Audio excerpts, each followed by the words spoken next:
Welcome to Our Girl Relationships. On this channel, we talk about problems people face in their day-to-day lives. Let's start with a video. I got married to my senior in the office. To be very honest, I was attracted to this person at the very first sight. I was very hesitant to start an unofficial conversation, and it took me a couple of months to get comfortable around him. He seemed a very kind and soft-spoken person who would attract anyone like a magnet. He was a true gentleman. My other female colleagues also had a crush on him, and that was evident because they were always talking about him. I was very shy and had no courage to even talk to him. The thought that I was not the only one who was crushing over him, and he had several choices, suppressed my feelings even more. Our staff had to travel to another city for a conference, and this was when we got to interact properly for the first time. I was already in love with him. I took his number from the colleagues group chat and texted him to ask something regarding work. We started talking after that, and every day I felt like I was getting crazier for him. We soon started dating and spent a lot of time with each other. I was so overwhelmed by the fact that he chose me over so many other options he had. I proposed to him as I could not wait to marry him, and he instantly agreed. I made him meet my family, and my mom was amazed to see my choice. My whole family was impressed by this gentleman. Families got together, the wedding was planned, and we got married just after dating for a year and a half. The real story began after I had married this person and had started living with him. I found out that he was a narcissist and wanted everything according to him. He would direct what would be cooked for dinner, what I would wear to the office, how would I behave with certain people, and literally every single thing. I would get very irritated, and we had argued a lot. He was a gymmer and, of course, a fitness freak. He told me that I was supposed to work out an hour a day. I told him that after coming back from work, there was no chance to work out, as I would be too exhausted. He told me that I could work out early in the morning before leaving for the office. He also used to follow a diet plan and expected me to do the same. It felt like I had been transferred to a training center. I tried to adjust to his lifestyle, but he was a perfection-obsessed person and would never get satisfied no matter how much effort I would put in. Sometimes I got so pissed off and would yell at him, but he would very calmly say that it was for my own good. I went to visit my mom and discussed this situation with her. She told me that there was nothing wrong as he was not telling me to do anything that would harm me. Maybe she was not the one who was suffering, so she took it lightly, but my husband had hypnotized my family by sending them expensive gifts and being a pure gentleman around them. My dad bought a dress for me that he had bought while he was on an official trip to Japan.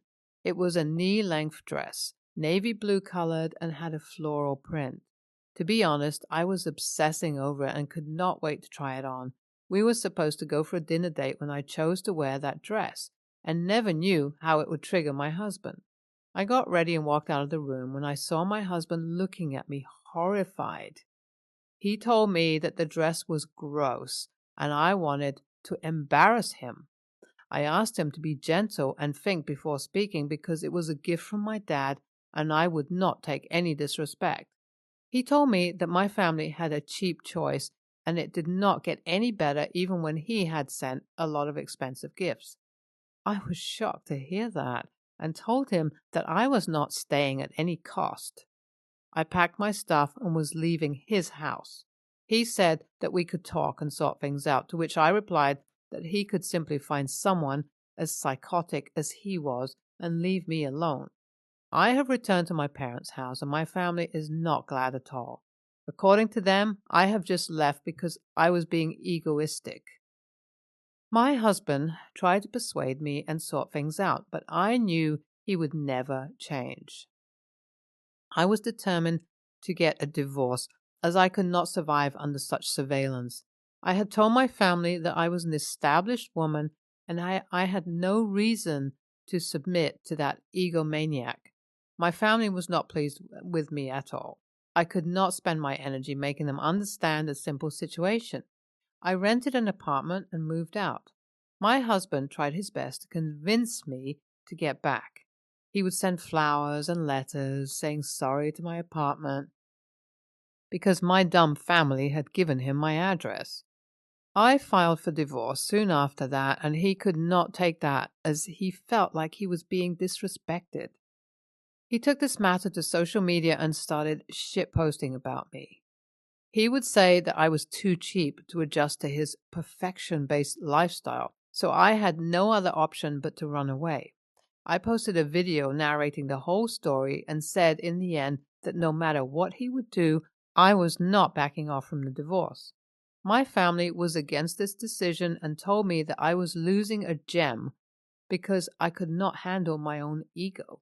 I paid no heed to them and divorced my egocentric, darling husband. I'm here with an update after 2 years of my divorce, guys. I had to switch my job as my ex-husband was still working there and I could not see his face daily. I got hired instantly as I had great work experience. It seemed that a new life had started from scratch. My family stayed upset with me and I had left them on their own thinking that they would be all right as time would pass on. That update that I had is that I came across this person through Facebook. We had a lot of mutual friends, so I added him up and we soon started talking. He was such a down-to-earth person and a great listener. He worked as an assistant director in a company. We hung out and spent a lot of time together. A month or two just passed and we were already dating. I was scared to get married and I thought I was again obsessing over someone who might turn out to be someone else. My family was not at all happy knowing that I was dating someone. My mom called and asked if I was just going to jump from guy to guy or would I get settled down with someone. I told her that I would never let anyone take control of my life and would do whatever suited me. Guys, you may think I just rushed into things and do not take my time, but my boyfriend had proposed to me, and could I refuse him? We got married, and only his family attended as my family was too stubborn to support their daughter. I had this idea that it might be that my family was still in contact with my ex-husband, who was dictating them to act a certain way because he could not digest the fact that I had moved on and was living my life. I did not even bother to contact my family afterward. My husband had always been such a support, and we were too busy planning our honeymoon that we barely cared about my family. After we had returned from our honeymoon, my family called me to apologize for not attending my wedding and acted like they didn't care. I told them that it was okay, and being a family, they should have accepted and respected my decisions. My mom told me that she wanted to invite us for dinner and would love it if we would accept her invitation. I was a bit surprised, but told her that we would be there. I discussed this with my husband and told him that I was feeling like there was something wrong. He told me that I was just overthinking and at the end of the day it was family and they had to accept us. My younger sister called me 2 days later and told me that I should never appear at that dinner. I got worried and asked her what was wrong, to which she said that my mom had invited my ex-husband as well, just to create a scene, hoping that my husband would leave me. I asked her what exactly my mom was doing. She told me that my mom had planned that she would blame me and say that I had invited my ex-husband because I was still not over him and wanted to reconcile. I was shocked to know this and could not believe what I was getting to know. My sister also told me that my ex-husband had never stopped sending them gifts and was still my parents' favorite. I called my husband and told him the whole story. I told him that I had to plan something once we got back from the office. I called the police and reported suspicious movements at my parents' place. I also told them that they were exchanging something suspicious wrapped up as gifts. Police raided my parents' house just when we were supposed to arrive for dinner. They did not find anything, but, of course, my parents were embarrassed and learned a lesson. NTA. I do not understand why parents cannot support their kids and choose to take someone's side who could be a stranger. If they had decided that they were not going to support their daughter, then how did they have any right to plan such filthy things. I do not get why they were so obsessed with that person. Just because he had a great impression and sent expensive gifts? Did they forget how he had insulted them and called them cheap? NTA, very glad to read that there was someone who dared to step out of the marriage early in the relationship. She chose to stand for herself when her family did not support her. She was right, as she said that her ex-husband would never change. He was still trying to manipulate her family and playing tactics even after 2 years of divorce, just because his ego was hurt and he could not take it. Next story. Context. I work in a restaurant. If a server takes an allergy order, a manager must review and finish taking said order and inform the kitchen of the nature of the allergy.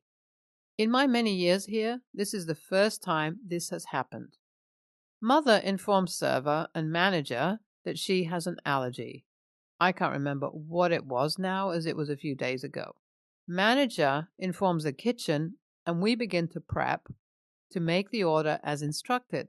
We get out the allergy utensils, clean down, get out food substitutes, etc.